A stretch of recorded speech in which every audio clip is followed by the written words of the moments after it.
Le but de ce livre est de faire prendre conscience aux Vansois et aux personnes concernées de l'importance et la richesse de ce calvaire de Vence. Qu'on appelle calvaire, en fait, c'est un chemin de croix, plus qu'un calvaire. Il a été créé par le père Blanc, qui était chanoine du chapitre de Vence en 1720. Son but était de recréer à Vence ce qui existait au XIIIe siècle à Jérusalem, c'est-à-dire recréer les stations de la Passion du Christ. Alors nous avons fait ce livre pour replacer ces sculptures dans leur contexte. C'est-à-dire que chaque sculpture qui a été faite par des menuisiers qui n'avaient pas un talent particulier pour faire des statues humaines, mais plutôt des talents pour faire de la menuiserie, tables, chaises, etc., à Vence en 1720, le père Blanc leur ayant demandé de faire des statues, ils ont fait ce qu'ils ont pu. Beaucoup d'erreurs au niveau des proportions, mais par contre, beaucoup d'émotions et la transmission d'un sentiment qui est vraiment un sentiment de douleur. Vous verrez, en poursuivant ce livre, tous les détails des têtes qui sont extraordinaires. Les corps sont un peu moins impressionnants, bien que faits un peu à la façon des peintres naïfs. C'est de l'art populaire, de l'art naïf, ce qu'on pourrait appeler l'art brut. Ils n'ont pas fait ça pour faire des perfections, mais pour qu'on puisse prier, qu'on puisse fixer son attention sur quelque chose, sur un objet. Et il faut reconnaître qu'ils ont eu grand succès parce que, à la fin du XVIIIe, le chemin de croix de Vence avait un très grand retentissement. Le diocèse avait obtenu du Vatican que les indulgences qui étaient accordées aux personnes qui allaient à Jérusalem pour faire leur devoir de pèlerin soient étendues au pèlerinage de Vence, ce qui a amené des foules importantes, on ne peut pas dire considérables, mais importantes, et qui voulaient obtenir ces indulgences et qui visitaient les chemins de croix.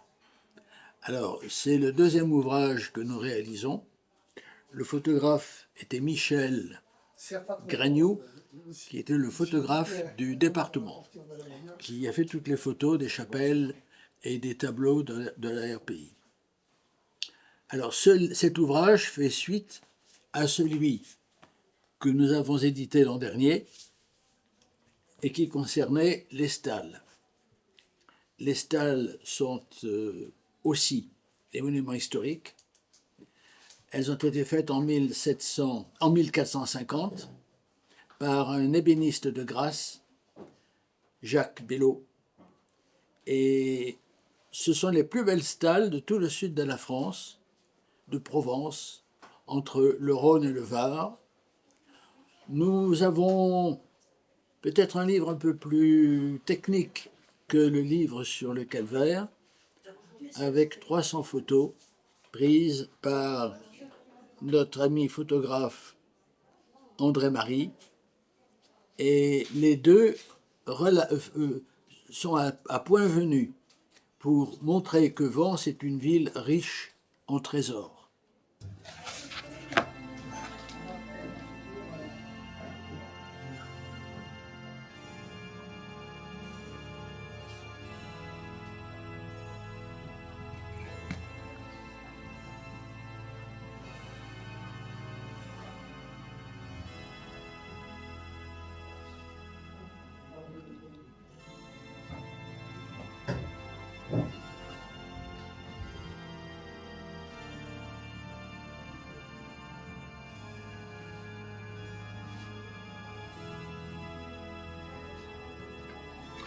À notre chère Nelly, amoureuse comme nous du patrimoine vensois.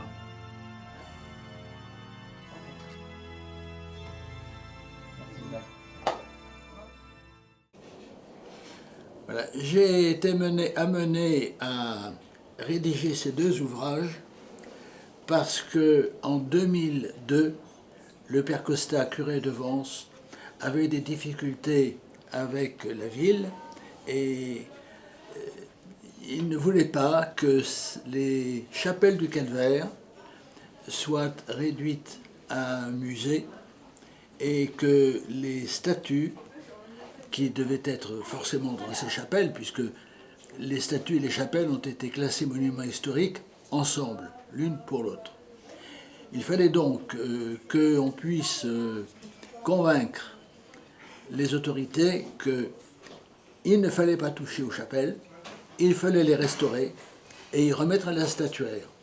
Et depuis 2002, nous œuvrons dans ce sens avec une association que j'ai fondée donc, à cette époque-là, à la demande du père Costa, et nous essayons de faire restaurer et remettre en état cet ensemble.